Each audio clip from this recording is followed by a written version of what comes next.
Hey there guys, what is up? In this video, we are going to show you how to manage daily sales in your QuickBooks account. Now log into your account, and once you are in your dashboard here, you want to look at your main menu on the right hand side. Now here, you want to hover your mouse on reports and this small pop-up will appear. Now you want to click on management reports.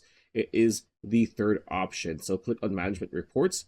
It's going to bring you to this page. Now you have three main options here.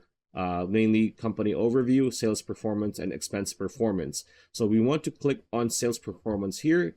It's going to bring us to this page here. Now, to do daily reports for your sales, you want to click on the option, the drop down option on the upper right corner of your screen. Click on this drop down, scroll up because by default it's going to be this here.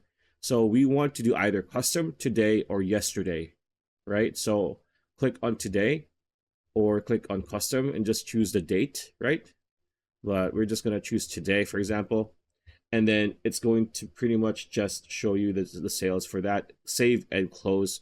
So that is how you can monitor your sales on a daily basis. So pretty much it. That's a video. Hope you liked it. Like, comment, share, subscribe, ring that bell icon. I'll see you on the next video.